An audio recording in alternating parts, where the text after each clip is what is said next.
Hey guys, Spanners here. I have got an interesting new friend for us to meet, an expert in the F1 marketing and fan engagement space. We've just recorded that interview with Kaitlin, and it's really good. It's really informative. I enjoyed it. I was not planning to record and release that today. The main reason I wanted to jump on was because I feel really, really bad that I said the start time for the Saudi Arabian Grand Prix was 8 p.m. UK. And as people have pointed out, it isn't. It's 6 p.m. So, like, the title of the show is going to be Spanner's Got the Race Time Wrong. So I apologize in advance if anybody ends up tuning in at 8 and missing the race. I would not normally bother correcting this kind of thing because I go out of my way to not be an information source. The tagline of the show is, we might be wrong, but we're first. And some people have claimed that it's not even the first podcast I'm on a Sunday, but I'm not changing my tagline just because it isn't true. So, no, my career has never hinged on me being right about things, which when you consider how much news and politics I've done on BBC local radio, that is shocking. But, you know, I've never been hey, I'm an information source. I've gone out of my way to not be an information source. So the fact that I bothered saying that at the top of the show, oh, hi, guys, here's all like the race timings. I've never been that guy. I'm not like Christina with the bullet. Oh, yeah, the race is 8.75 kilometers wrong. I'm not a facts guy. I'm definitely not an information source. So forgive me for that. I will never commit to information or facts ever again. But the race does start at 6 p.m. UK time. I also got the Miami timings wrong as well. So there is a sprint race. I got fooled by the calendar. I don't read so good. But yeah, it is a sprint race. It's a sprint weekend in Miami. So they'll have that race sort of after lunch. And then they've got the qualifying after that at around 5. Our event, doors open at 7 on the 3rd of May, but we'll be switching the mics on around 8. So I didn't get the guest speaker that I wanted. We are looking for a replacement guest speaker, but to be honest, we have a packed lineup and schedule anyway, and there's going to be a fun interactive quiz. So we've had a company come in and some people who listen to Missed Apex and gone, oh, we have this really, really cool, fun interactive quiz thing. You can just have it. So on the big screen, there'll be a quiz and everyone there can play along on their phones. It's going to be pretty cool. And we've got the venue till 11. And then we're going off somewhere else to have, you know, some tacos and some tequila. And you're more than welcome to follow us there. But you do have to email me, spanners@missedapex.net, and then I'll give you all the details. Subject line Miami. There's a bunch of you already, so that we're definitely, you know, we've definitely got a crowd. We've definitely got a good time. But for now, it's more the merrier. So 8 p.m. was wrong. It's a 6 p.m. start for the Saudi Arabian Grand Prix. And now I'm going to go over to my interview with Kaitlin Tucci, who is Kaitlin with a K on TikTok. And I was asking her all about marketing, fan engagement, and brand deals.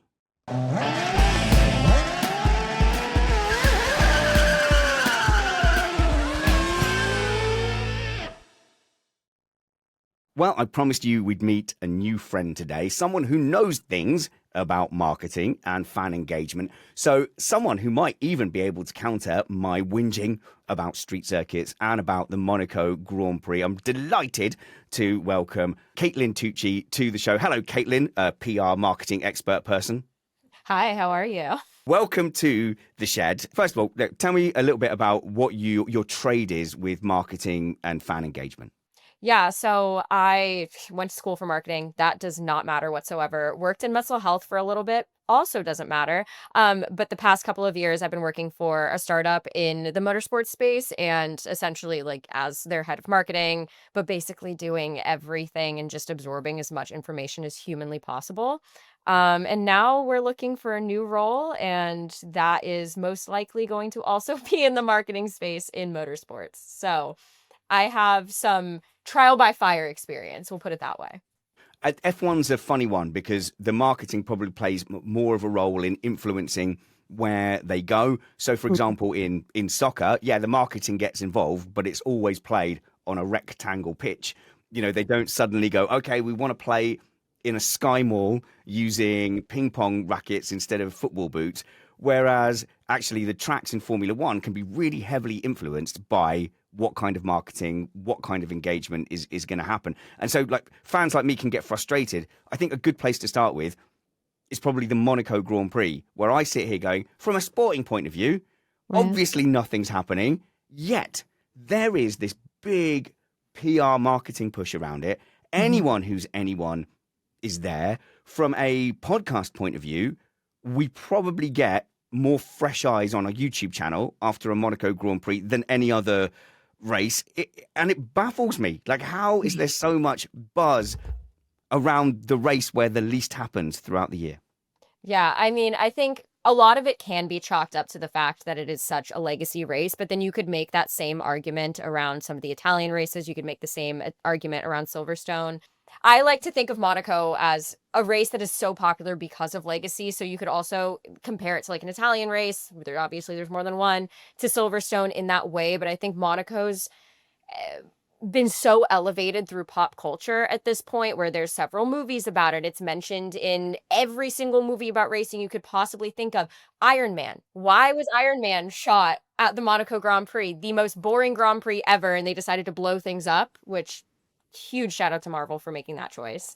Anyway, but it boils down to the fact that Monaco, I mean, since the creation of the municipality of Monaco, is one of the richest places in the world, right? There are so many people with so much infinite wealth that live in such a small area that, of course, other people with wealth from other places are going to flock there. But the difference between Monaco and any of the other races that I mentioned, and also, the money that comes out of Vegas or Miami, is that the fan engagement doesn't exist in Monaco. It has nothing to do with the actual fans that attend the race, because at the end of the day, somebody like you or me can't really afford to go to the Monaco Grand Prix. It's not going to happen for us. Being there and making a huge stink of it, so to speak, is that they want to bring in investors. Like, that is the core to everything the Monaco Grand Prix stands for. It is investment, it is more money, it is more time renewing contracts, etc. That is all that matters. And it also helps that drivers live there, and the municipality also pays drivers to live there. They are Oh, gifted apartments sometimes. So, oh, yeah, that's a fun that's fact. interesting. And if Yeah. you get Justin Bieber at the height of his powers to turn up at the Monaco Grand Prix as Mm. Lewis Hamilton's guest, and that's one example. I understand my cultural references are starting to age out. So whoever's famous now He's still turns up famous. there, and oh, is he? Okay, good. Phew. Mhm. Whoever like turns up there and then posts that all over their Instagram. I assume it's easier to get a Justin Bieber to turn up to Monaco than it is a soggy day in Spa Right. or Hungaroring or God forbid, Silverstone on a rainy day. Yeah, it's almost like not only does it help elevate or continue to elevate the profile of the Monaco Grand Prix and Formula One, but it also in turn helps elevate the profiles of these famous people who are attending, because they are surrounded by their peers, maybe somebody that's your B list and their A list, and you get to hang out with them and you look cool. Like, it just looks cool for everybody, and there is so much money to be thrown around. And on top of that, obviously, tourism is one of Monaco's largest moneymakers. So this event naturally is one of their largest moneymakers of the entire year. Yeah, so I don't know. Maybe we should. I I could be a grown up and I could go, okay, the sport needs that, so I have to take it on the chin. Is that the Mm. argument? Like, how do you sell that to me as someone who's been watching since 1986, and I look at that race after race and go, I don't like it. Like, Yeah. is that am I just thinking of the greater good, Spanners? No, I don't think so. I don't think at this point F1 is, in my opinion, quite greedy as an organization. Because if you think about, I mean, obviously Monaco, huge, huge, huge amount of money. Look at the races in the Middle East. There's money there that is so unfathomable to people like you and myself, like money that we don't even know about. You look at Miami. Tons of money there. Vegas, tons of money there. Do they really need Monaco for that money aspect? No, because if they got rid of Monaco, all the rich people would flock to a different race. It's not like they're not going to go. They'll just choose maybe Miami over Monaco, somewhere that's like equivalent, but maybe has more parties, more I'm fans. wondering if Miami has kind of eaten some of Monaco's lunch here. So I was surprised when I went to the Miami Grand Prix. We went there on the Wednesday thinking, oh, we're going to have loads of downtime. Mm. And as soon as people like knew we were there, we got called upon to do some podcast stuff at a hotel I Mhm. can't remember. It was quite fancy, you know. And I turned up thinking, oh, we're going to be on video and stuff in a fancy hotel. I'm going to wear a shirt and a blazer, and it was the worst decision I ever made. But I was paying Yeah. respect to the opportunity. Were you But outside? yeah, we were outside in the sun in Were the you at middle of Soho the day. House? You Huh? were at Soho House. Soho House. There you go. That's the one. Yeah. Yes. Mhm.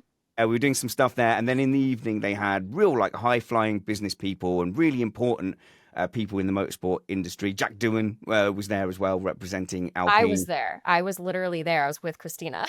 There you go. Well, that's and I didn't realize that that kind of stuff happened on a Mhm. what it was, a Wednesday or a Thursday. But both of those evenings, Wednesday and Thursday, there was events. We met up with press people, and that's Mhm. before a car has fired up a single engine. And you go, Right. what the thing everyone was saying to me about Miami was, this is an important business place for Formula One now. Yeah. I agree. I don't think Miami is necessarily like replacing Monaco in any of the business aspects of things. When you think about it, like European business people are frankly going to stay and go to Monaco and do their dealings there. But obviously, America, lots of money to be had there. Same thing with, people from the UK. It's quite easy to come over to Miami if they want to hit both ends, Miami and Monaco. But I think what Miami has really been leaning into over the past couple of years for sure, and having spoken to the team this year, like the actual Miami Grand Prix team, is that they want to try to find a good balance of like the normal everyday fan and making sure that they are fed and watered and happy and having a great experience versus also making sure that these rich people, essentially, for lack of a better phrase, are having a good time and getting their premium experience. Something that Miami personally, I think, has struggled with a lot is that people like to compare it to Monaco, that they're like, it's so expensive, you can't afford it. It's simply for rich people and famous people and businessmen, etc. And Miami has really tried to tone it down and add in more things for the everyday fan. And so, like we had been discussing off camera, there are a lot more fan activation things. I wouldn't say that the Miami Soho House event was necessarily a fan activation, but you're not going to see that kind of activation in Monaco. You're not going to see Jack Doohan and the CEO of the Vegas Grand Prix and some other people whose names are escaping me, sitting up there and talking to a general crowd of, reporters and American business people. That's just not going to happen in Monaco.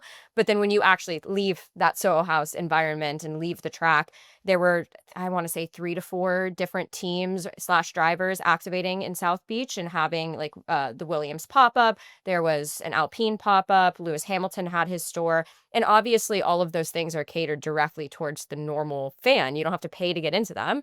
They're cool experiences. And I frankly skipped the race on Sunday and just hit all of the activations, which was a regrettable decision considering we know what happened on Sunday.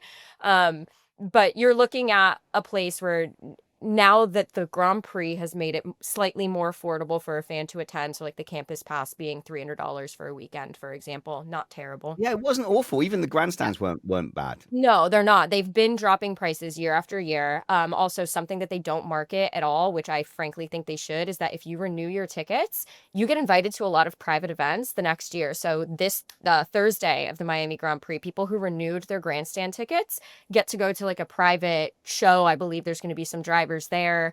And this is catered directly towards the normal human being fan that can just casually afford a race and maybe aren't paying for the Paddock Club or investing in a team. But in reality, it's just as more young fans, probably that look like me, frankly, young women, are attending these races, the brands are saying, hey, these are the people that are spending money on us, on our merch, on our drivers online, time wise at least, spending money on our sponsors. We should do more for them and show them what our brands are all about, which is kind of what has happened with Miami and especially Vegas last year. Those two really stand out to me. So the serious question would be how much these venues look at between fans, VIP versus business. So when you look at the VIP packages, there's a significant uptick, obviously, in the price. I've heard this stat that the first class on aeroplanes is pretty much paying for all of it. That's what they're really feeding the business off of. But let's Mhm. start with a more personal question between you and me, because I know Mhm. that both Christina and Matt don't listen to episodes of Missed Apex that they're not on. So Okay. that's the three of us going to Miami. We're working on paddock passes because we might have some press work to do there. But I think I'm getting a VIP like a paddock club type thing Hmm. for Miami. So the first question is, how good is that in Miami? And the second one is, given that I have that and Christina and Matt don't, how much of the weekend is it acceptable to abandon them and go off into the aircon?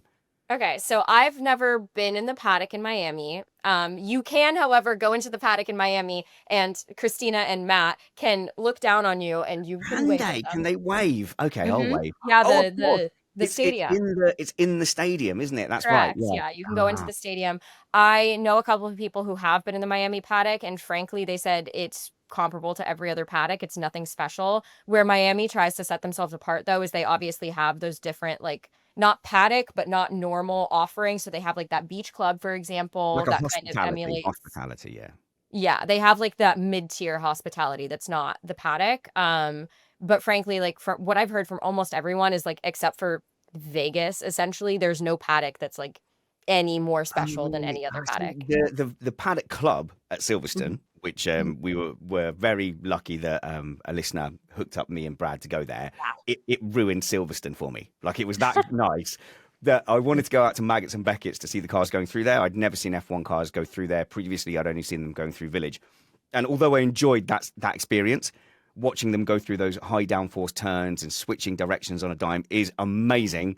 We were desperate to get back to the Paddock Club because it's just also you're over the pits and stuff like that. Mhm. So yeah, how much do you think that the stadiums and the promoters are really catering to that VIP level over the other punters like us? I mean, they all, oh, I would say like 80%. Like Really, that's interesting. yes, they care a lot more about those VIP passes and VIP guests and having, this is going to be probably over your head, but having an Alex Earl in the paddock versus having like a me or a you in the paddock. How dare you correctly assume that I don't know who Alex Earl is? I'm That's, gonna look that sorry. up now. Oh my gosh, she's just like she's a massive Miami influencer in the US. She has like fashion and lifestyle and loves to party, but she has gone to the Grand Prix before in All Miami, right, I'm naturally. looking at her Instagram now. Looks like we've got a Mhm. lot in common. Slightly Oh, better car than me, I would okay. say. I think she just did something at Harvard potentially. I don't know. I don't Yes. follow her. But yeah, Okay, I but yeah. think in general they're investing a lot more time and money into their VIP experiences, not just the paddock. I know Miami specifically, they were doing a few events in New York that were specifically catered to selling those packages. I was invited to one of them just as an experiential thing. They use people like Gunther to sell those packages as well. They're selling like, hey, you can hang out with Gunther, so buy this package. And it worked. Like they successfully sold out a lot of their VIP offerings this year. Where I think that differs is Vegas. I don't know if you've looked at the prices that have come out this year versus last year, but I analyzed them, and every single everything from normal human being GA all the way up to Paddock Club dropped by like 30 to 40% in pricing. Um, yeah, they dropped everything. So like a skybox, for example, last year, which was over the main grandstand, was I want to say like 14,000 and now it's like 10,000 USD. They dropped everything. All the prices went down. Oh, Nothing went bargain. Oh, I'll nothing get stayed two. the same. Oh, I'll Um pay for yours, Caitlin. Come on, let's go. Just 10,000. Is that it? no, yeah, I mean that's a lot, right? But when you think about it, people are going to spend that money. In Miami, they're going to spend that money because they know already they're getting a luxury experience. In Vegas, they're kind of trying to prove their salt in selling those luxury experiences and saying like, hey, this is actually worth the money, even though this is the most expensive race that you could possibly go to. But it's the reverse for normal tickets for like a GA or a grandstand. In Vegas, they're actually selling those decently well, even though the prices have been insane. But then you look at Miami and they're struggling to sell those GA passes, those grandstand passes, because everybody looks at Miami as the you can't access it at all race. And everyone looks at Vegas because of how many fan activations and events and people went, frankly, last year. The influencers, people like me on TikTok saying, hey, I'm going regardless, don't really care about cost. So they're able to sell those normal tickets because they're using people like us as almost like UGC creators without paying us. Yeah, it's the importance of working with creators too and brands activating and all the things. So there's two things there. Firstly, Mhm. your TikTok has become part of my daily scroll. So where can people follow you to find your TikTok? On TikTok, it's at Kaitlin underscore Aria or Kaitlin with a K. Caitlin with a K. And anywhere else on socials? I mean, I have an Instagram, but I am not posting anything on there. So if you want to follow me and just like look at my pretty face, you are more than welcome to do so. And apologies to anyone who followed my Instagram. Briefly last year, I was doing some semi-interesting things. We were in Houston, we were at Watkins Glen, we were at Miami, and I was like, yeah, I'm going to be on Instagram all the time. Go and follow me. Turns out, when I'm just at home, a 44-year-old dad of teenagers, not a lot to put on Instagram.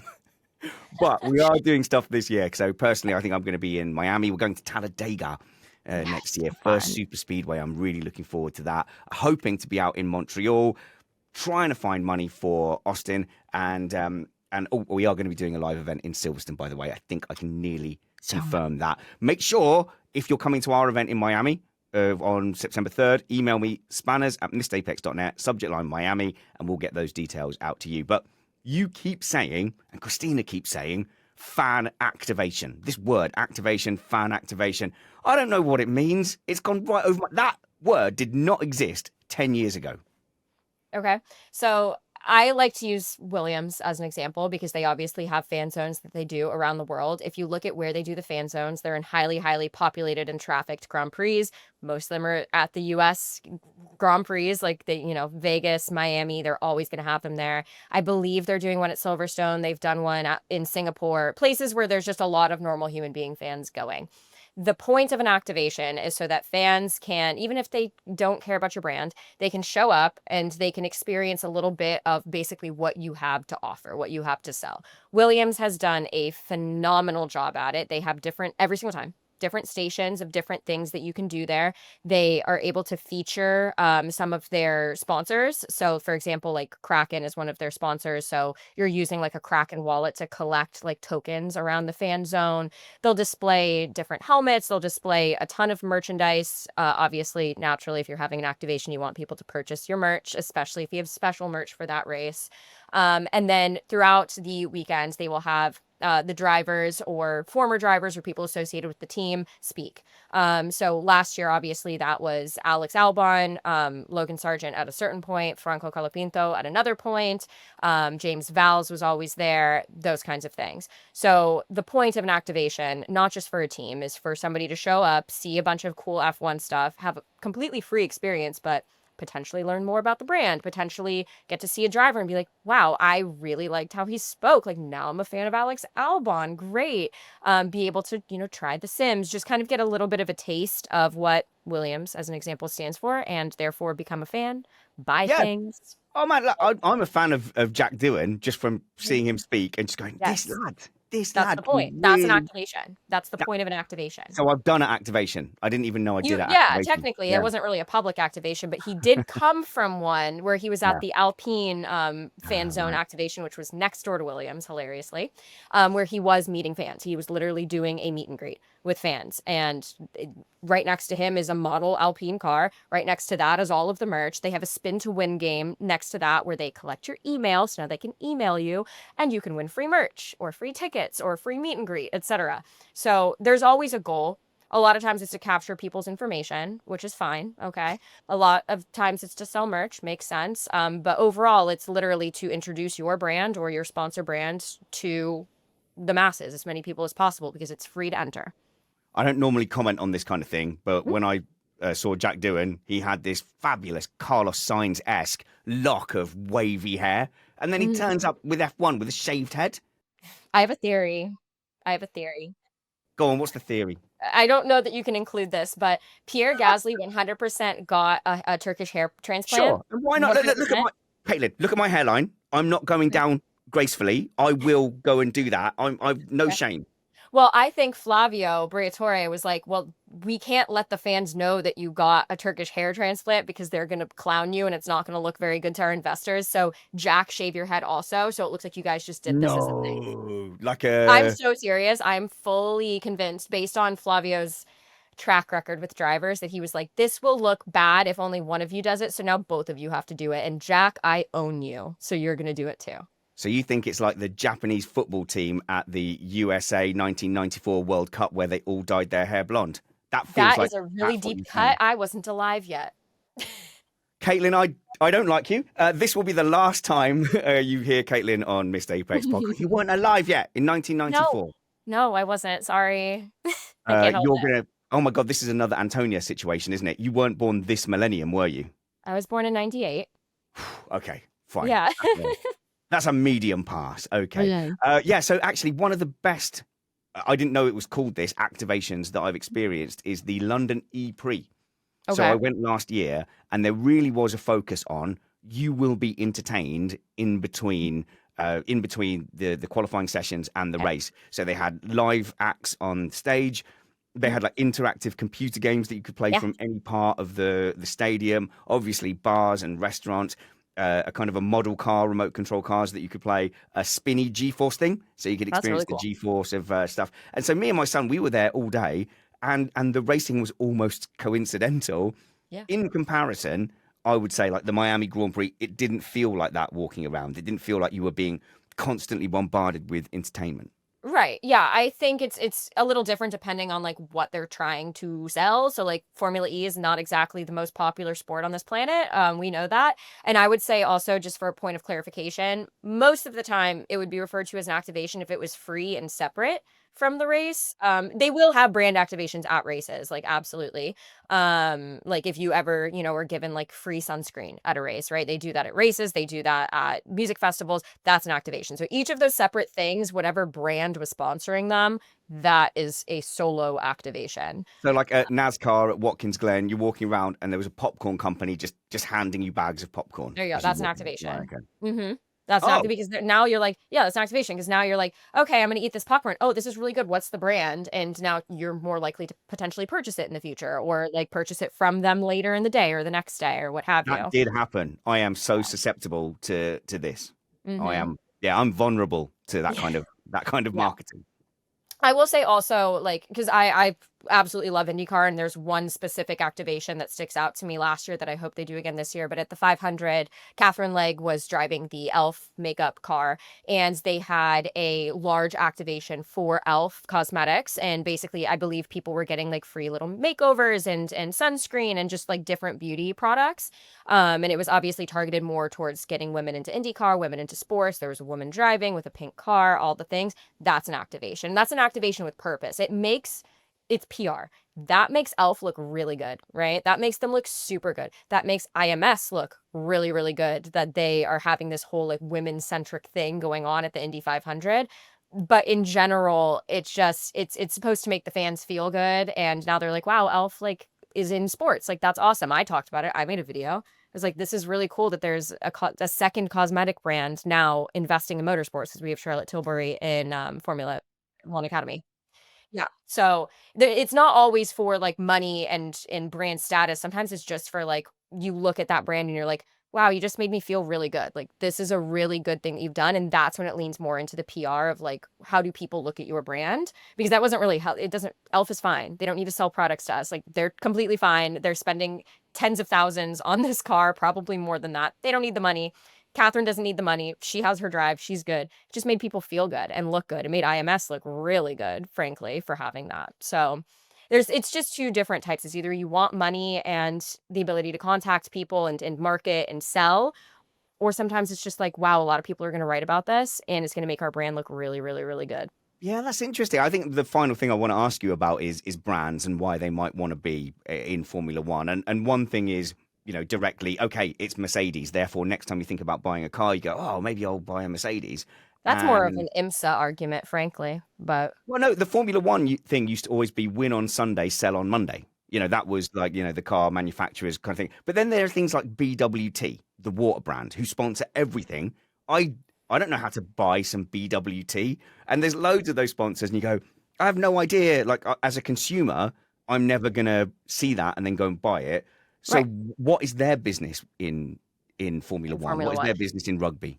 I don't know about rugby, but they're the ones activating completely and totally to, businesses, like B2B. There's a huge B2B market in Formula One. If you think about one of them that comes to mind is Smartsheet, which is one of McLaren's sponsors. I only think about it because I know that they activated at COTA the past couple of years, and they would literally bring their B2B partners, so some people that purchase Smartsheet for their company and say, "We have a box for you, come."